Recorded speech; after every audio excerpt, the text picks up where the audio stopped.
இன்னைக்கு அதிமுக என்ன பண்றான்? எல்லாம் இன்னைக்கு வயிறு எறிகிறான். திமுக பார்த்து திராவிட மாடல்னாவே எரியுது. இந்த ஆட்சி எப்படின்னா ஓய்ச்சுன்னு நினைக்கிறான். தப்பு தப்பா பிரச்சாரம் பண்றான். வாட்ஸ்அப்ல பாருங்க, தலைவரை பத்தி விமர்சனம் பண்றான், இளைஞர் செயலரை பத்தி விமர்சனம் பண்றான், துணை முதல்வரை, அமைச்சர்களை பத்தி பிரச்சாரம் பண்றான். பாத்தீங்களா இல்லையா? அது என்ன காரணம்னா நம்ம ஆட்சியை பார்த்து வயிறு எறிகிறான். எப்படின்னா நம்மள ஓய்ச்சுன்னு நினைக்கிறான். எடப்பாடி பழனிசாமி தான் சொல்றாரு. இது வீடியோ இந்த ஜெயலலிதா டிவில ஒரு நாள் பார்த்தேன், நான் பார்க்கறது இல்ல. வீடியோ ஆட்சி வீடியோ ஆட்சின்றான். இந்த வீடியோ மூஞ்சி வீடியோ ஆட்சி தெரியா? மூஞ்சி பாத்தீங்களா? அது மூஞ்சிங்க மூஞ்சே தெரியல. எங்க ஆட்சியை பார்த்து வீடியோ ஆட்சின்னு சொல்லிக்கிறீங்க. இன்னும் பண்ணலன்னாங்க, ஒண்ணுமே செய்யல ஒண்ணுமே செய்யல. என்னடா செய்யலன்னாங்க? தேர்தல் அறிக்கையில் சொன்ன 90% வாக்குறுதிகளை 100% வாக்குறுதிகளை 90% வாக்குறுதிகளை நிறைவேற்றி நாட்டு மக்களின் பேரன்பை பெற்றிருக்கிற ஒரே தலைவர், ஒரே முதல்வர் இந்தியாவிலே. எங்க தலைவர் தவிர யாரும் அடையாளம் காட்ட முடியுமா? என்ன செய்யல? நாங்க ஆட்சிக்கு வந்து 1000 ரூபாய் கொடுக்கணும். இன்னைக்கு 1,17,00,000 குடும்பங்களுக்கு 1000 ரூபாய் தரோம். எவ்வளவு? 1,17,00,000 குடும்பங்களுக்கு 1000 ரூபாய் வீதம் பணம் தருகிற ஆட்சி திமுக ஆட்சி இல்லையா? இதோட சில எனக்கு வரலன்னு சொல்லுவாங்க நினைக்கிறேன். எனக்கு வரல நீ சொல்ல 1,14,000 பேர் வாங்கி எனக்கு வரலப்பா, கொஞ்சம் பொறுத்துங்க, கொஞ்சம் ரூபாய் தட்டுப்பாடு இருக்குது, கஜானாவில் பணம் இல்லை, ரெடி பண்ணி இருக்கிறார் தலைவர். நிச்சயமா அந்த பணத்தை யாரெல்லாம் அந்த தகுதி உள்ள குடும்பங்களுக்கு அந்த பணத்தை நாங்கள் நிச்சயமாக பெற்றுத் தருவோம் என்ற வாக்குறுதியை இந்த நேரத்தில் நான் தெரிவித்துக் கொள்ள கடமைப்பட்டிருக்கிறேன். கட்டணம் இல்லாமல் பேருந்துகளை பயணம் செய்யலாம்னு சொல்லி உத்தரவு போட்டார். இன்னைக்கு ஒரு நாளைக்கு எவ்வளவு பேர் பயணம் பண்றாங்க தெரியுங்களா? 55,34,000 பேர் ஒரு நாளைக்கு பெண்கள் மட்டும் இன்னைக்கு பயணம் பண்றாங்க. நம்ம ஊர்ல இருந்து ஒரு அம்மா தாம்பரத்துக்கு வேலைக்கு போறாங்கன்னு வச்சுங்க, எவ்வளவு பார்த்து பஸ் எவ்வளவு? நீ போனா தானடா அப்படி தெரியா? எவ்வளவு தாம்பரத்துக்கு எவ்வளவுப்பா? 20 ரூபாய். காலையில போறதுக்கு 20, வரத்துக்கு 20, 40 ரூபா. அப்போ ஒரு மாசத்துக்கு எவ்வளவு ஆகுது? 1200 ரூபா ஆகுது. அப்போ அந்த பெண்ணுக்கு ஒரு 1200 ரூபாய் மிச்சம் ஆச்சுன்னு சொன்னா அந்த குடும்பம் வளருமா வளராதா? வளருமா வளராதா? அதுதான் இந்த திட்டத்தினுடைய நோக்கம். ஞாபகம் வச்சுங்க. இன்னைக்கு 55,34,000 பேர் இன்னைக்கு பயணம் பண்றாங்க.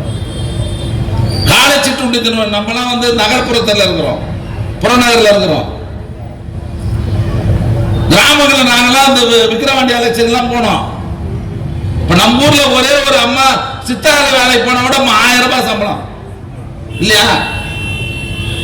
விக்கிரவாண்டியில் எவ்வளவு சம்பளம்? கூலிய 130 ரூபாய் தான் கூலி. அது கூட ஒரு வாரம் முழுவதும் வேலை கிடைக்காது, மாசம் முழுவதும் வேலை கிடைக்காது,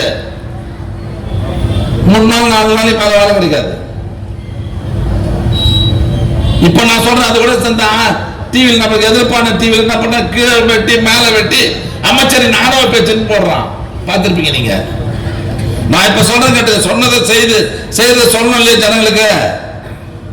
கலைஞர் 20 கிலோ அரிசி தரலன்னு சொன்னா, நம்ம தலைவர் 1000 ரூபாய் இப்ப பணம் தரலன்னு சொன்னா பல குடும்பங்கள் பட்டியலில் இருப்பாங்க. ஞாபகம் வச்சுங்க. நீங்க ஒன்னே மட்டும் நான் சொல்றேன் கேட்டுங்க. ஆட்சி இருந்தாலும் சரி இல்லைன்னாலும் சரி உங்களோட இருக்கிறவங்க திமுக காரன் மட்டும்தான்.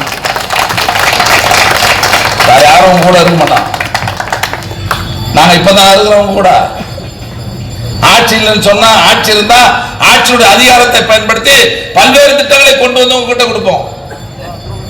ஆட்சி இல்லைன்னு சொன்னா கலைஞர் பிறந்த நாள், நம்ம தலைவர் பிறந்த நாள், உதயா பிறந்த நாள், ஒரு சேலையாவது எடுத்துட்டு வந்து அந்த பொதுமக்களுக்கு தருவர்கள் தான் திமுக தொண்டன் என்பதை நீங்க மறந்துவிடாது. கொரோனா வந்தது, மழை வந்தது, உங்க பின்னால யாரு நின்னா? யாரு நின்னா? திமுக. முரளி தான் நின்னா, குணா நின்னாரு, கோல்டு நின்னாரு, நாங்க நின்னோம். வேற யாரா உள்ள வந்தானா? சீனு வந்தாரு. நல்ல காலம் காவப்படுத்துறான். இது நாளைக்கு திட்டே திட்டுறோம். சொல்லுங்க பாக்கலாம். ஆக நல்லது நடந்தாலும் கெட்டது நடந்தாலும் உங்களோட குடும்ப பாச உணர்வோட உங்களோட இருக்கிறவன் தான் திமுக தொண்டை. இந்த தேர்தல் நேரத்தில் சில தான் வருவான், ரொம்ப வேகமா பேசிட்டு போயிடுவான். பாவம் செய்வான், ஆளே காணும். ரொம்ப வேகமா இருந்தாரு, ஊர்னிந்தாரு, இப்ப ஆளே காணும். வாட்ஸ்அப்ல கூட காணவர பாவம். அவன் கட்சியில் இருக்கிறவங்க நிறைய பேர் இது கூட்டான், தனி நடு எல்லாத்தையும் கூண்டோட கழிச்சுட்டானுங்க. மாவட்டமா கூண்டோட கழிச்சு நம்ம கிட்ட சேர்ந்தானுங்க. எல்லா கட்சியிலும் பிரிஞ்சு போயிட்டானுங்க.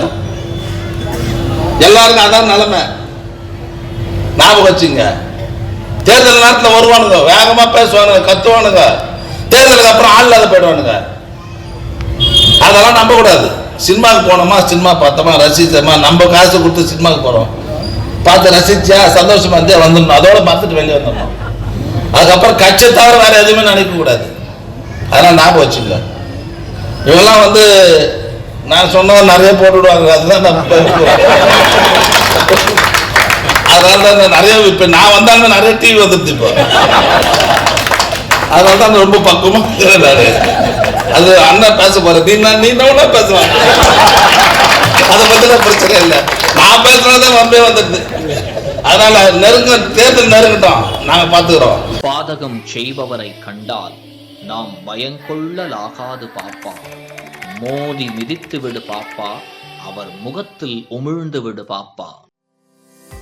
அண்மை செய்திகளை உடனுக்குடன் தெரிந்து கொள்ள இணைந்திருங்கள் இயம்நாடு தொலைக்காட்சியுடன்.